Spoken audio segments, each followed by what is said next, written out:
I have to be honest, I have a love-hate relationship with planners. They are beautiful and I want them to work, but more times than not, I will buy a planner. It's beautiful and I lay it out on my desk and I use it for 1 or 2 days, maybe even 1 or 2 weeks, and then suddenly it completely stops working for me. Well, I want to share with you 3 reasons why planners don't work and how to fix that. Hello, friends. Welcome to the Raising Arrows podcast. I'm Amy Roberts from raisingarrows.net, and this is episode number 182, 3 Reasons Planners Don't Work. Now, I'm not just going to give you reasons why planners don't work. I'm also going to give you ways to fix those particular reasons. And this is something that I've just found over the years, over many, many years of trying to make planners work. I have found some things that actually work for me and some concepts about why that works for me. And so if your brain is anything like mine and you have found yourself buying planners only to relegate them to the corner or the trash or a drawer somewhere after a few short weeks, this podcast is for you, and I think you will find a lot of freedom in what I have to say.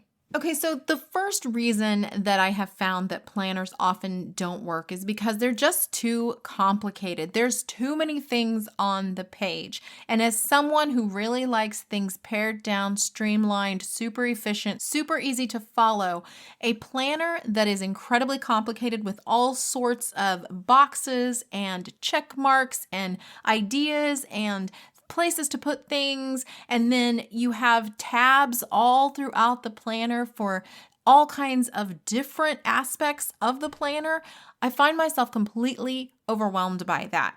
I may be able to use a very small section of the planner, but there's no way I'm going to keep flipping through this planner or using all of the different things that are on each page. I'm just not going to do it. And because of that, I'm going to give up on it pretty easily because it's just too much to look at. You've heard me talk before about eye clutter. Planners that are full of eye clutter are something I just can't handle. It's just too much information, too many things that I feel compelled to take care of, too many things that my brain tells me, well, you have to fill all of that out because it's on the page. I struggle to give myself permission not to use those. Plain and simple, a complicated planner is too difficult for me to use. Second reason why planners don't work. They just don't fit your life. Someone else created this planner and it is obvious. They put in things that you don't care about. They maybe put in how many waters did you drink in a day? And you're like, I don't care. Why is that even on there? And this kind of goes back to the same idea that it's too complicated. But even beyond that, perhaps it's laid out in a way that just doesn't work with your life. Maybe the planner itself is too big or too small. Maybe you don't like that it just lays on your desk and you can't take it with you. Maybe you feel like it's too complicated with too many tabs, and maybe you feel like it's not laid out in a way that makes sense with your brain. Maybe you need homeschooling and homemaking on one page, or maybe you need those to be 2 separate planners. But whatever it is, somebody else created this planner and it doesn't work for you. It doesn't fit your life. It doesn't have all of the check marks you need, all of the information that you need. It has too much information beyond what you need. It's not your life in a book. It's somebody else's life in a book. And then they marketed it to you, telling you that it's the latest, greatest, best thing because it worked for them.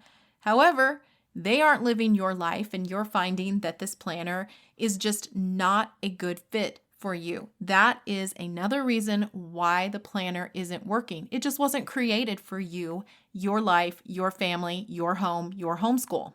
Third reason why planners don't work. And this one is going to be kind of a duh moment, but sometimes planners don't work because you didn't use them.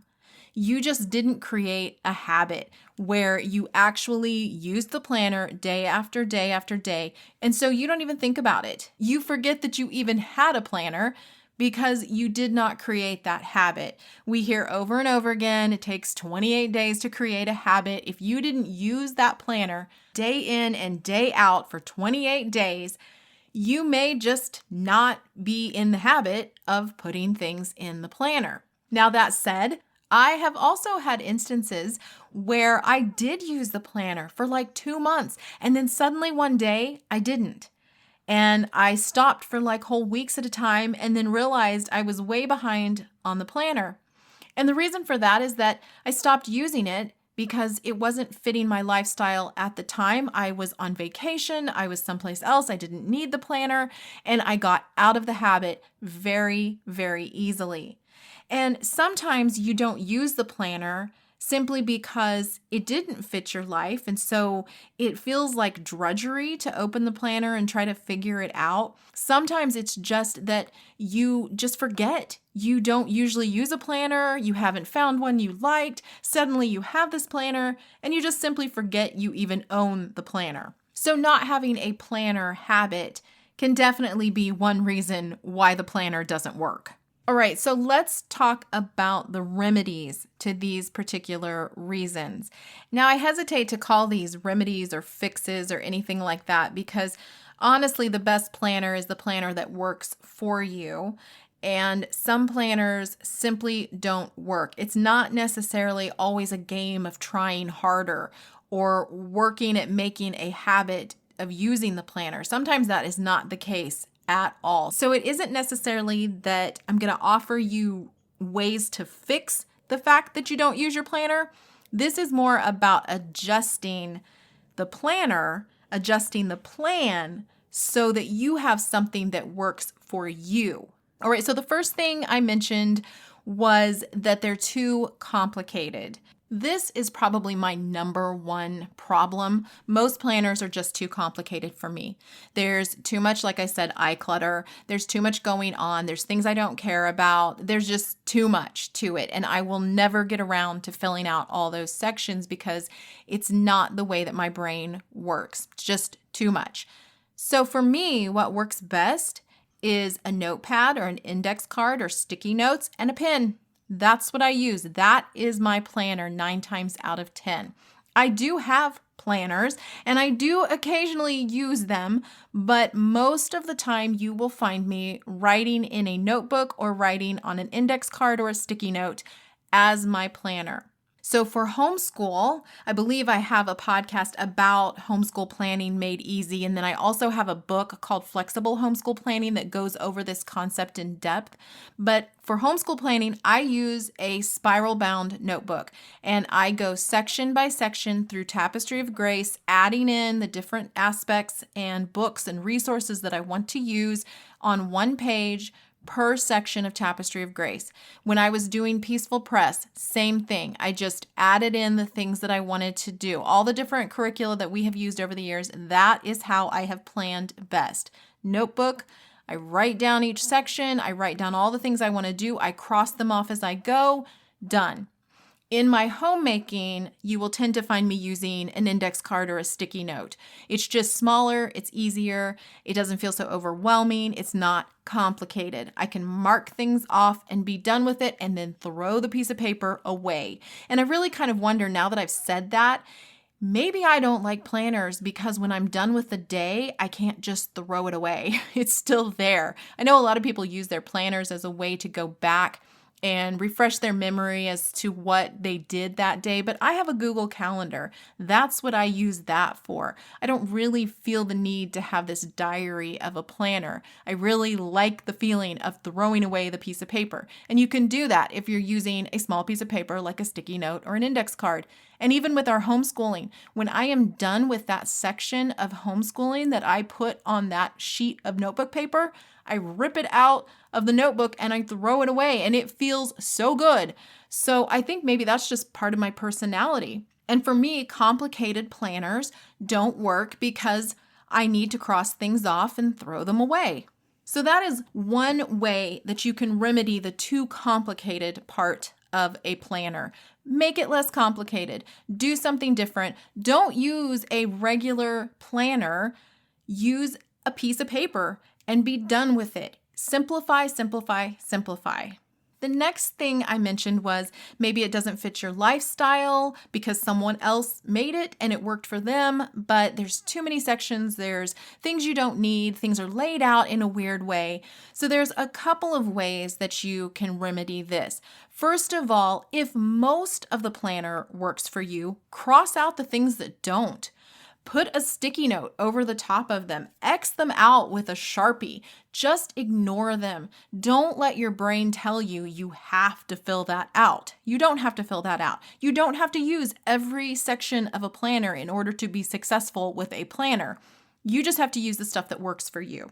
And when somebody else has created a planner and put it on the market and you purchased it, you're literally purchasing their life, their brain, the way that things work for them. So obviously there are going to be some things in there you just don't care about, that just aren't that important or don't fit your life, such as the water I mentioned before. If you don't care how many glasses of water you have in a day, mark that section out.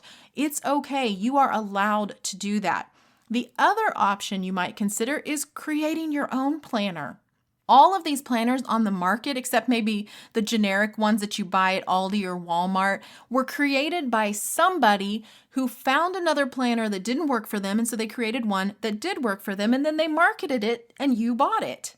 So you could make some money on the side by making your own planner, or you could simply just create a planner that works the way that your brain works. Create a planner that fits your lifestyle. Add in the things like pet chores, farm chores, taking care of your parents, appointments for doctor's visits, medications, all these things. Put your brain down on paper, the way that things work for you, and then you will have the perfect planner for you. So when a planner does not fit your life, you just need to adjust it. So either it does fit your life or you need to create a brand new one that is very much who you are.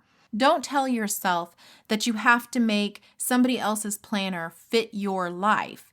Your life needs to fit the planner. So start there instead of trying to make someone else's planner fit your life. Okay, and finally, I said sometimes it's just simply a matter of you aren't using it. You haven't made a habit of using it.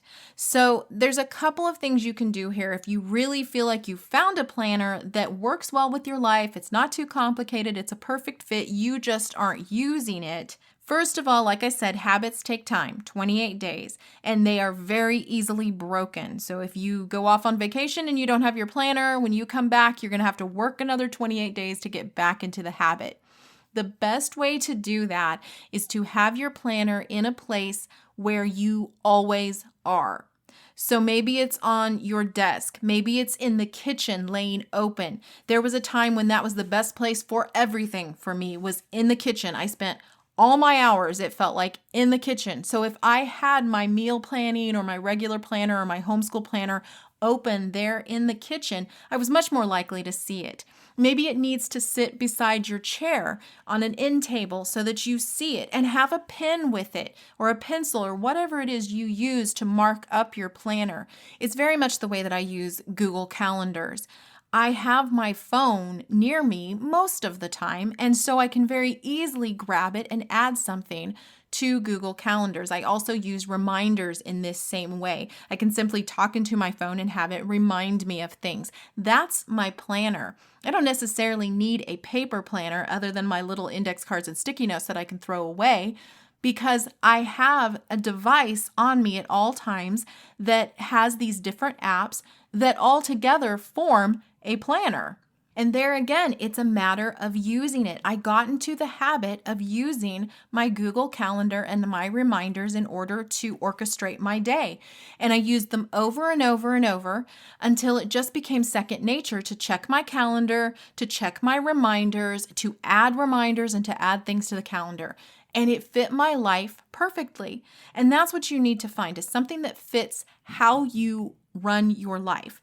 And maybe it would be calendars and reminders on your phone. Maybe it's a small planner that goes in your bag. Maybe it's a really large desk planner. That's what my mom has. She has this huge calendar on her desk, and her entire life is in that planner. And it's basically just a calendar with really big boxes that she lays out on her desk.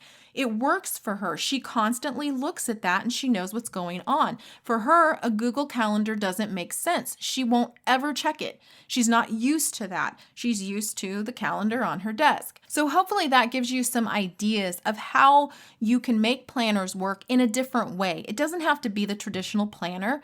It doesn't have to be that you use every part and piece of a planner. Maybe you bring in different apps, you bring in different planners for different things. Maybe it is simply an index card that you set on the table with a pen. At the end of the day, the planner that works for you is the planner you use. And you can certainly work at building a habit of using a particular planner, but if the planner is clunky and difficult to use and doesn't fit your life, you are going to find yourself not wanting to use it. So when you find something that really fits how you live your life, stick with it. Whether it's this perfect, beautiful looking little planner, who cares? It simply has to work for you. It's not you working for the planner. It's not you doing all the work to make this planner work. It's the planner that's supposed to easily mesh with your life and make your life easier than what it would be without it. And for me, that is just a pen and paper.